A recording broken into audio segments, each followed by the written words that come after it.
الشيام يا أبا الزهراء ضمنا هذا اليوم عيدنا إن تقبل منا مدحنا نسعد يا باغي الشيام. Bismillahirrahmanirrahim. Assalamualaikum warahmatullahi wabarakatuh. Alhamdulillah wassalatu wassalam ala Rasulillah Sayyidina Muhammad ibn Abdullah wa ala alihi wa sahbihi wa man wala wala hawla wala quwata illa billah. Subhanaka la ilma lana illa ma 'allamtana innaka antal alimul hakim. Rabbi shrah li sadri wa yassir li amri wahlul 'uqdatam min lisani yafqahu qawli bi rahmatika ya arhamar rahimin. Amma ba'd. Pemirsa Dalwa TV yang dirahmati oleh Allah Subhanahu wa taala, kajian kita pada hari ini adalah tentang al-ahadits an-nabawiyah, hadis-hadis Nabi Muhammad sallallahu alaihi wasallam yang disusun oleh al-alim al-allamah Sayyid Alwi bin Abbas al-Maliki al-Hasani dalam kitabnya Fathul Qaribil Mujib ala Tahdhib at-Targhib wat Tarhib. Kajian kita sampai hadis an Ka'ab bin Malik radhiyallahu anhu. Hadis dari sahabat Ka'ab bin Malik radhiyallahu an. Yang mana sahabat Ka'ab bin Malik ini salah satu orang yang ahli syair di kalangan orang Arab. Bahkan beliau sahabat yang mengikuti peperangan-peperangan kecuali peperangan Badar dan peperangan Tabuk beliau tidak ikut. Adapun yang lainnya ikut berjuang bersama Nabi, ikut berjuang bersama sahabat-sahabat Nabi Muhammad sallallahu alaihi wasallam. Adapun sahabat Ka'ab bin Malik ini, beliau meriwayatkan kurang lebih 80 hadis dari Rasulullah sallallahu alaihi wasallam. Dan beliau meninggal dunia, wafat di kota Madinah di tahun ke-80. An Ka'ab bin Malik radhiyallahu anhu anna Rasulullah sallallahu alaihi wasallam qala. Dari sahabat Ka'ab bin Malik radhiyallahu an, sesungguhnya Rasulullah sallallahu alaihi wasallam beliau bersabda, Man talabal ilma, man barang siapa talabal ilma menuntut ilmu, mencari ilmu. Tapi Rasul mengatakan liyumariya bihi sufaha. Tujuan dia dalam mencari ilmu untuk berdebat dengan orang-orang yang bodoh.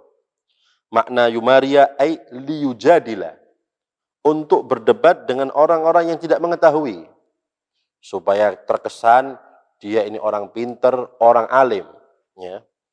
Kemudian au yukabira bihil ulama.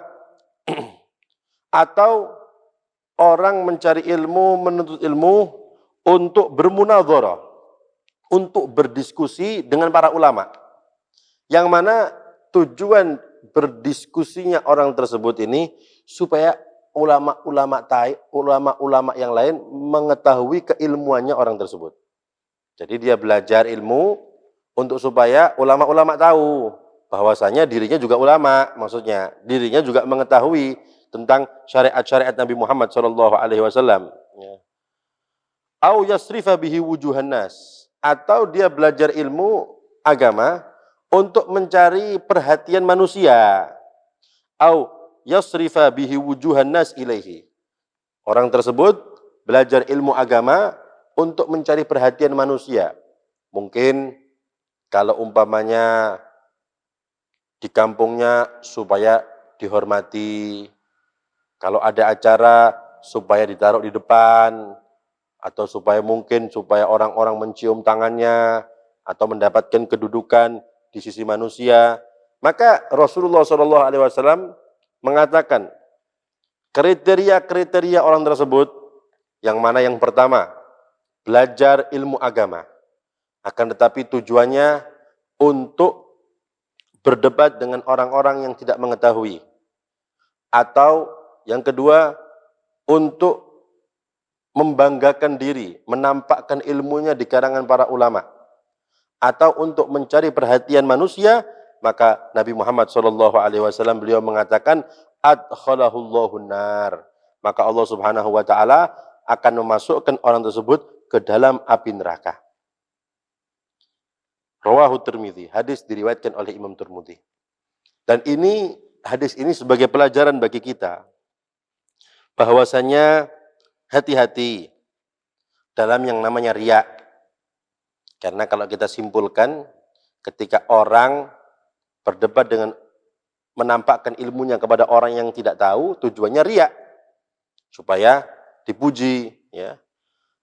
Atau yang kedua, ya, berdiskusi dengan ulama supaya ulama tahu keilmuannya, berarti dia tujuannya untuk berjadal, berdebat, ya. Tapi bukan untuk mencari kebenaran.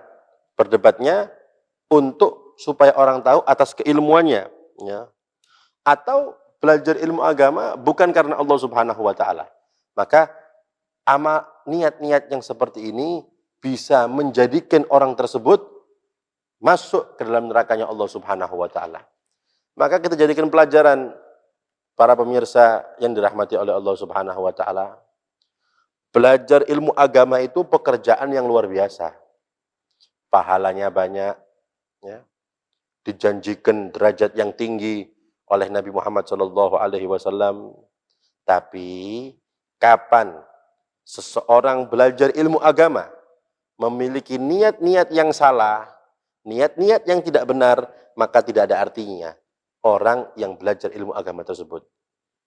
Yang mestinya dia mendapatkan kedudukan yang tinggi di sisi Allah, mendapatkan kemuliaan di sisi Allah Subhanahu wa taala dengan dia belajar ilmu agama, tapi karena niat yang jelek, niat yang tidak benar, itu semua tidak ada artinya, bahkan bisa menyebabkan dia masuk ke dalam neraka wal iyadzubillah.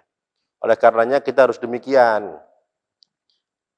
Para penuntut ilmu, orang-orang yang belajar ilmu agama harus kita betul-betul kita belajar hanya semata-mata ingin mengharapkan keridhaan Allah Subhanahu wa taala. Ingin melaksanakan perintah Nabi Muhammad SAW. Ingin meneruskan perjuangan Nabi Muhammad SAW mengajari orang-orang yang tidak mengerti ilmu agama. Jangan sampai kita belajar ilmu agama supaya nanti kalau pulang dihormati. Kalau pulang memakai pakaian ulama supaya orang mencium tangannya mungkin, atau memberikan harta yang banyak mungkin, atau sifat-sifat keduniawiaan. Oleh karenanya sekali lagi belajar ilmu agama sesuatu yang mulia, pekerjaan yang mulia, akan tetapi harus dibarengi dengan niat yang mulia, niat yang baik. Kemudian kajian selanjutnya at-tarhib min katmil ilm. Ya. Ancaman bagi orang yang menyembunyikan ilmu, wa min an ya'lama wa la ya'mal. Dan ancaman bagi orang yang mengetahui tapi tidak mengamalkan daripada ilmunya. Kalau Allah Ta'ala berfirman, Allah Subhanahu wa Ta'ala, innal ladzina yaktumuna ma anzalallahu minal kitab. Sesungguhnya orang-orang yang menyembunyikan apa-apa anzalallah yang Allah turunkan minal kitab daripada Alkitab. Ya. Wa yashtaruna bihi thamanan qalila, dan membelinya dengannya harga yang kecil, harga yang sedikit, ya. Ulaika ma ya'kuluna fi butunihim illan nar. Ulaika maka mereka ma ya'kuluna apa-apa yang mereka makan fi butunihim, ya, di perut-perut mereka illa annar, kecuali api. Maksud ulama mengatakan apa-apa yang dia makan itu nanti akan menyebabkan dia masuk ke dalam api neraka. Kenapa? Karena dia belajar ilmu agama, ya, kemudian menjual agama tersebut dengan harga yang remeh. Maka apa-apa yang dia dapat daripada menjual agama tersebut menyebabkan dia nanti akan masuk ke dalam api neraka wal iyadzubillah. Wala yukallimuhumullahu yaumal qiyamah, dan Allah Subhanahu wa taala tidak akan mengajak bicara orang tersebut yaumal qiyamah, di hari kiamat. Kenapa? Itu karena marahnya Allah kepada mereka. Sampai Allah pun tidak ingin berbicara dengan mereka. Wala yuzakihim, dan Allah Subhanahu wa taala tidak akan membersihkan mereka, mensucikan mereka daripada dosa-dosa mereka. Walahum, dan bagi mereka azabun alim, azab yang sangat pedih dari Allah Subhanahu wa taala. Ini ancaman bagi mereka yang pertama menyembunyikan apa-apa yang turun dari Allah Subhanahu wa taala. Kemudian dia menjual daripada apa yang dia ketahui untuk mendapatkan harta. Ya. Maka harus hati-hati. Sebagaimana tadi sudah kita sama-sama kaji, apa-apa yang dia makan dari hasil dia menjual ilmu tersebut, itu akan bisa mengakibatkan dia masuk ke dalam nerakanya Allah Subhanahu wa taala. Kalau kita tinjau daripada asbabun nuzul ini ayat, ya. Sebenarnya ayat ini turun kepada mereka orang-orang al-Yahud. Orang-orang Yahud.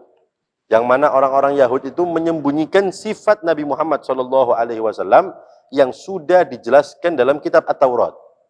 Jadi sebab nuzul ayat ini, orang Yahudi mereka menyembunyikan, ya, sifat-sifat Nabi Muhammad SAW yang ada di Taurat. Kemudian mereka mengambil, ya, daripada apa-apa yang mereka sampaikan itu iwat, gantian, atau meminta mungkin uang atau harta dan lain sebagainya yang sifatnya remeh dibanding apa-apa yang Allah janjikan nanti di akhirat. Ya. Dan mereka tidak menampakkan apa-apa mereka tidak menampakkan kebenaran-kebenaran yang ada dalam Taurat karena mereka takut, ya, kehilangan daripada kedudukan mereka, kehilangan harta atau mungkin jabatan mereka. Maka Allah Subhanahu wa taala mengancam mereka, nanti apa-apa yang mereka makan, yang ada di perut mereka menyebabkan mereka masuk ke dalam api neraka, wal iyadu billah. Ya. Karena sebagaimana sudah kita ketahui, ya, bahwasanya sifat Nabi Muhammad SAW itu sudah dijelaskan di dalam kitab-kitab terdahulu. Mau itu dalam kitab Taurat, begitu pula dalam kitab Injil, tentang sifat-sifat Rasulullah SAW. Tapi ketika mereka tahu, ya, bahwasanya Nabi Muhammad SAW itu bukan dari golongan mereka, akan tetapi dari bangsa lain, dari bangsa Arab, mereka menyembunyikan apa-apa yang mereka ketahui daripada sifat-sifat Nabi Muhammad SAW. Ya. Kalau kita pernah sama-sama membaca Maulid Ad-Daibai, di situ disebutkan an Ka'bil Akhbar, ya, Allamani Abi Taurat, ya, illa sifran wahidan. Ayahku mengajari aku kitab Taurat kecuali satu lembar yang tidak diajari kepadaku. Kana yakhtimuhu wa yudkhiluhu sunduk. Ditutup itu lembaran daripada Taurat dan dimasukkan ke dalam kotak. Tidak diajarkan, ya. Falamma mata abi fatahtuhu. Ketika ayahku meninggal dunia, aku penasaran. Jadi aku buka apa sih yang disembunyikan ayahku dari Taurat yang diambil kemudian disimpan dalam kotak itu. Fa idzan fihi nabiyyu akhiruz zaman. Ternyata di dalamnya itu ada sifat-sifat, ya, Nabi akhir zaman. Yang mana Nabi akhir zaman itu mauliduhu bi Mekkah, lahirnya di Mekah, wa hijratuhu bi Madinah, dan hijrahnya di Madinah, wa sultanuhu bi Syam, dan kekuasaan beliau Rasulullah sampai ke negeri Syam, ya.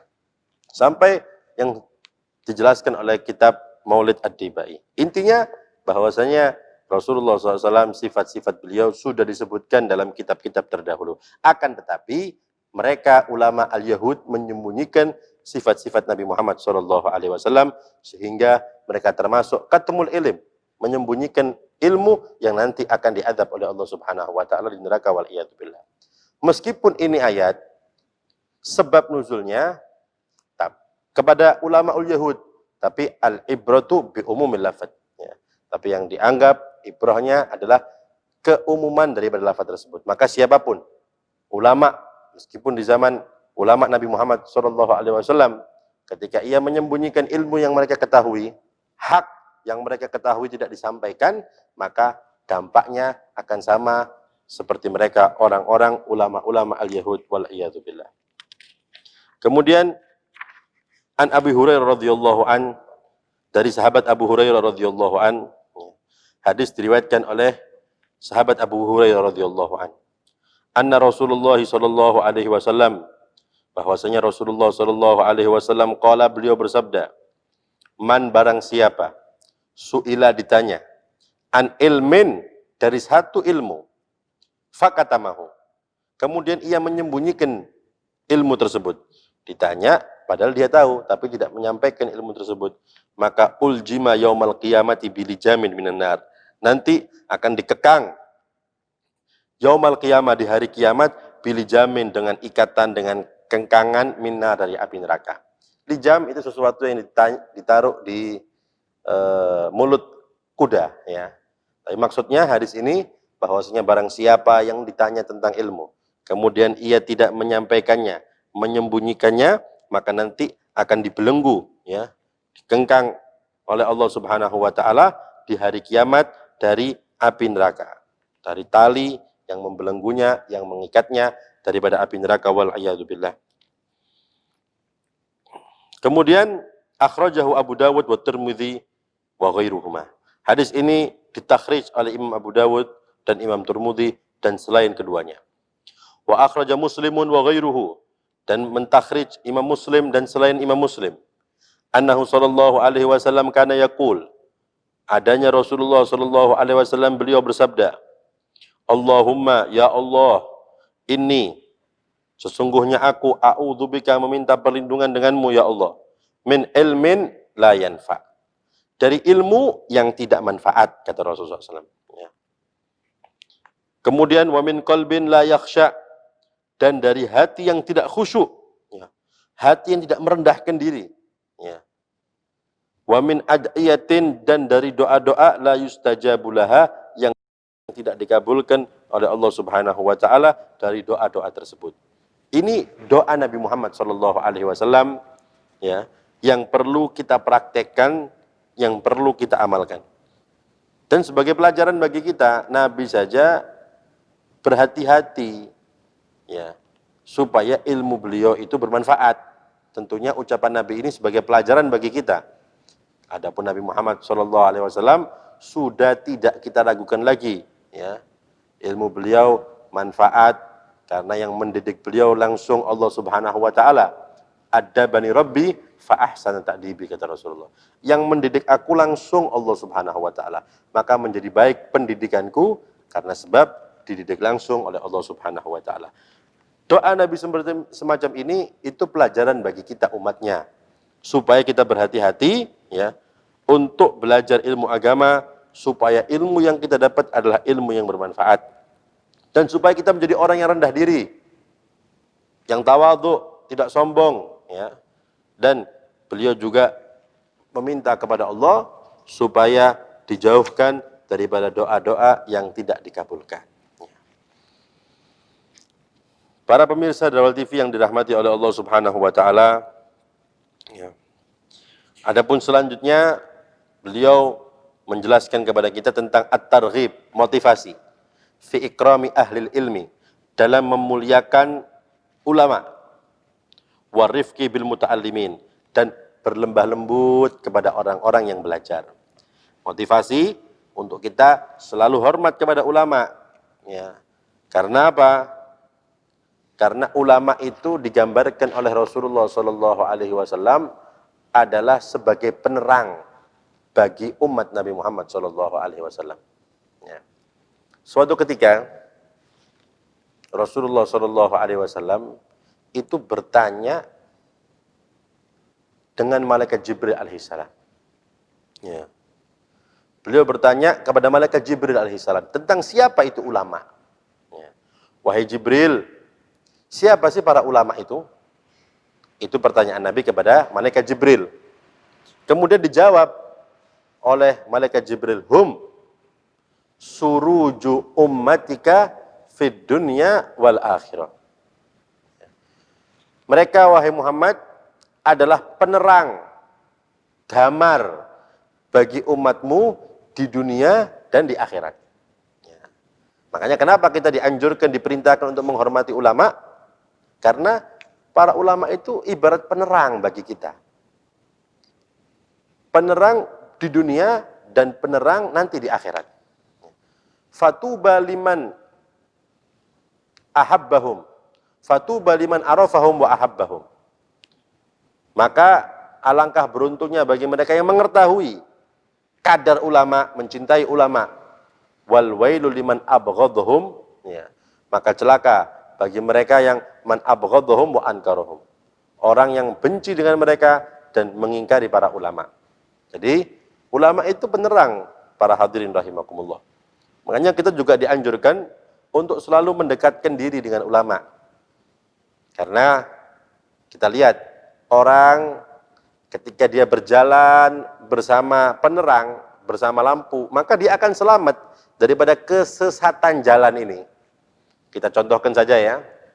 Kalau seandainya kita berjalan di satu tempat, kemudian di situ ada lampu-lampunya, maka otomatis kita akan selamat. Mungkin di jalan itu ada lubangnya, mungkin di jalan itu ada sesuatu, ada batu yang di sana, ada batu yang ada di jalan tersebut. Tapi karena ada lampu, kita bisa selamat, kita bisa sampai ke tujuan kita.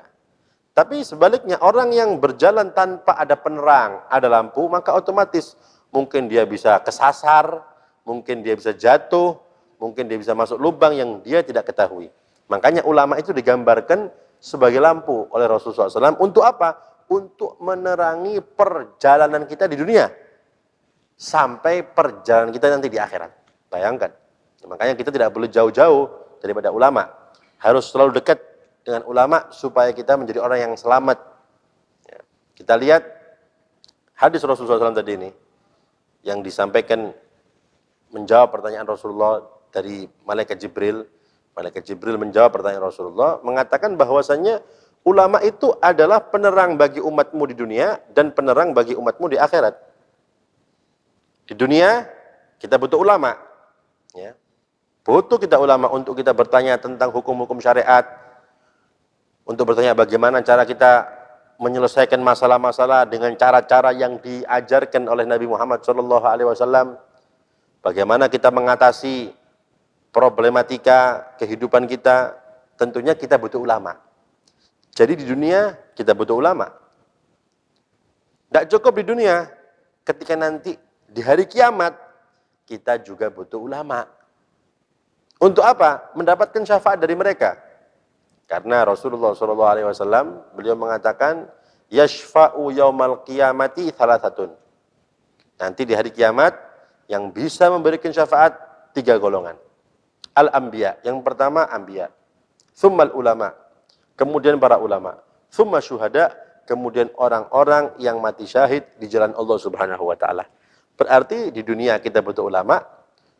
Nanti di hari kiamat kita juga butuh ulama untuk memberikan kita syafaat. Karena mereka mampu untuk memberikan syafaat kepada manusia.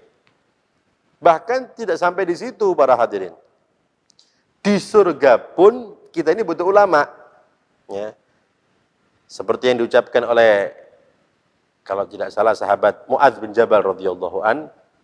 Beliau pernah mengatakan, nanti di surga, mudah-mudahan kita semua masuk dalam surganya Allah Subhanahu wa taala. Nanti di surga, mereka penduduk surga itu mencari ulama. Bayangkan, sudah di surga masih mencari ulama. Untuk apa kata beliau? Untuk tanya, karena mereka nanti di surga mungkin yang mereka inginkan selama di dunia sudah mereka rasakan. Oh mungkin yang dulunya kepingin mendapatkan istana yang megah sudah dirasakan. Mungkin yang ingin makan-makan yang lezat mereka sudah makan. Kepingin kendaraan yang mewah mereka sudah menaiki, ya. Kenikmatan-kenikmatan surga yang mereka bayang-bayangkan mungkin mereka sudah melakukan semuanya, merasakan semuanya. Sehingga mereka bingung, minta apa lagi ini? Mereka mencari ulama, datang. Tanya kepada ulama, ulama, saya sudah minta ini, minta itu. Sekarang saya minta apa lagi sama Allah Subhanahu wa taala? Ini sebagai bukti bahwasanya ulama itu dibutuhkan di dunia, nanti yaumil qiyamah dan sampai di surga pun butuh ulama untuk yang membimbing kita. Ya, jadi kita butuh ulama. Ya, dimanapun kita butuh ulama. Ya, mudah-mudahan kita termasuk orang-orang yang cinta kepada ulama, yang selalu dekat kepada ulama. Makanya nasihat daripada Luqman Al-Hakim kepada anaknya, ya bunayya, jalisil ulama. Wahai anakku, duduklah kamu dengan ulama. Wazahimhum birukbataika. Tidak cukup duduk, tapi mendekatlah kamu dengan ulama sedekat mungkin. Ya. Jadi bukan hanya duduk dengan ulama, tapi kita diperintahkan untuk mendekat dengan ulama sedekat mungkin. Fa innallaha yuhyil quluba binuril hikmah kama yuhyil arda biwabilis sama. Karena sesungguhnya Allah Subhanahu wa taala itu menghidupkan hati-hati dengan cahaya hikmah, dengan cahaya ilmu. Sebagaimana Allah Subhanahu wa taala menyuburkan bumi dengan tetesan-tetesan hujan. Oleh karenanya penting kita untuk menghormati ulama, ya, takzim kepada para ulama karena itu diperintahkan. Kemudian at-targhib fi ikrami ahli ilmi, motivasi untuk menghormati para ulama, warifqi bil muslimin, dan berlemah lembut kepada orang, warifqi bil muta'allimin, berlemah lembut kepada orang-orang yang belajar, wa badlin nasiha lahum wa li ghairihim, dan memberikan nasihat kepada mereka dan selain mereka. Ya. Qala Allah Ta'ala, berfirman Allah Subhanahu wa taala, zalika itu, wa man yu'azzim sya'airallah, barang siapa yang mengagungkan syiar-syiar Allah, fa innaha min taqwal qulub, sesungguhnya itu, fa innaha, karena sesungguhnya itu, min, dari taqwal qulub, ketakwaan hati. Ya. Jadi kita apabila kita mengagungkan syiar-syiar Allah, termasuk ulama berarti di sini. Ulama-ulama, tapi harus kita ketahui ulama yang bagaimana, ya. Ulama yang betul-betul menjadi pewaris Nabi Muhammad. Ulama yang berjalan di jalan Nabi Muhammad SAW. Ulama yang berani dan selalu mengatakan hak adalah hak dan yang batil adalah batil. Makanya apabila kita melihat ulama seperti itu, yang kriteria-kriteria seperti itu, maka kita harus menghormati karena itu termasuk ketakwaan hati. Kita menghormati ulama termasuk ketakwaan hati kita. Ya. Kemudian waqala ta'ala, berfirman Allah Subhanahu wa ta'ala, wahfid janahaka limanittaba'aka minal mu'minin. Rendahkan dirimu, yang maksudnya seperti itu, ya. Ini untuk Rasulullah sallallahu alaihi wasallam, khitab untuk Nabi Muhammad sallallahu alaihi wasallam, ya. Berlemah lembutlah limanittaba'aka, untuk orang-orang yang mengikutimu, minal mu'minin, dari kalangan orang-orang yang beriman. Ya. Jadi Nabi pun diperintahkan oleh Allah Subhanahu wa taala untuk berlemah lembut, ya, kepada orang-orang yang mengikuti Nabi Muhammad sallallahu alaihi wasallam dari kalangan orang-orang yang beriman. Wa qala ta'ala, dan Allah Subhanahu wa taala berfirman, wa ana lakum nasihun amin, ya. Dan aku, ya, bagi kalian adalah nasihun, memberikan nasihat, ya, memberikan petunjuk, amin, orang-orang yang dapat dipercaya tentunya atas risalah. Ya. Itu ucapan Nabi Hud alaihissalam. Ya, jadi Nabi Hud alaihissalam, beliau mengatakan, wa ana lakum nasihun amin. Wa an Aisyah radhiyallahu anha, hadis dari Siti Aisyah radhiyallahu anha, qalat, beliau mengatakan, amarna Rasulullah sallallahu alaihi wasallam an nunzilan nasa manazilahum. Kami diperintahkan oleh Rasulullah sallallahu alaihi wasallam untuk memposisikan manusia sesuai posisi mereka masing-masing. Hadis rawahu Abu Dawud. Hadis diriwayatkan oleh Al-Imam Abu Dawud. Siti Aisyah mengatakan, kami ini diperintahkan oleh Rasulullah untuk memposisikan manusia sesuai dengan posisi mereka masing-masing. Jadi, ini secara umum dari semua aspek kehidupan. Ketika kita menghadapi orang yang mungkin mempunyai kekurangan dalam pemahaman, maka otomatis dalam memberikan pemahaman kepada mereka, kita harus lebih telaten, harus lebih sabar. Ya. Kalau umpamanya kita duduk dengan orang-orang yang belajar ilmu agama, para santri, para penuntut ilmu, berarti ketika kita berbicara dengan mereka, kita sesuai dengan kadar ilmu yang mereka ketahui. Ya. Apabila ketika duduk dengan mereka orang-orang yang tidak tahu ilmu agama, berarti kita harus mengetahui bagaimana cara menyampaikan dengan mereka dengan bahasa yang mereka pahami. Jadi apapun kita bertemu dengan bermacam-macam manusia, karena tentunya mereka mempunyai tabiat, sifat yang lain, sifat yang berbeda-beda, maka ketika kita mengajak ngomong mereka, duduk dengan mereka, kita harus memposisikan mereka dengan posisi yang lain. Tentunya lain ketika duduk dengan orang-orang pegawai yang sifatnya dia dunia, maka otomatis penyampaiannya pun sesuai yang mereka ketahui. Duduk dengan orang yang petani, harus sesuai dengan yang mereka pahami. Duduk dengan para santri, harus dengan bahasa yang mereka pahami. Ini yang diperintahkan oleh Rasulullah SAW kepada kita. Sama kita membahas sesuatu umpamanya dengan seseorang yang orang itu tidak percaya dengan sesuatu tersebut, maka lebih baik jangan dibahas, karena nanti akhirnya mereka bisa ingkar, bisa berbahaya dampaknya kepada mereka. Ya, oleh karenanya pesan dari Rasulullah SAW, kita harus memposisikan manusia sesuai dengan posisinya, porsinya masing-masing. Supaya apa? Supaya diterima apa yang kita sampaikan kepada mereka dan mereka bisa menerima dengan penerimaan yang bagus. Ya. Oleh karenanya, mudah-mudahan Allah Subhanahu Wa Taala menjadikan kita santri-santri, menjadi orang-orang yang belajar ilmu agama, dan kita bisa mengamalkan dengan apa yang kita sampaikan dan dijadikan ilmu kita ilmu yang bermanfaat tentunya untuk diri kita dan untuk saudara-saudara kita. Amin Allahumma amin. Kurang lebihnya saya mohon maaf. Wabillahi taufiq wal hidayah. Wassalamualaikum warahmatullahi wabarakatuh.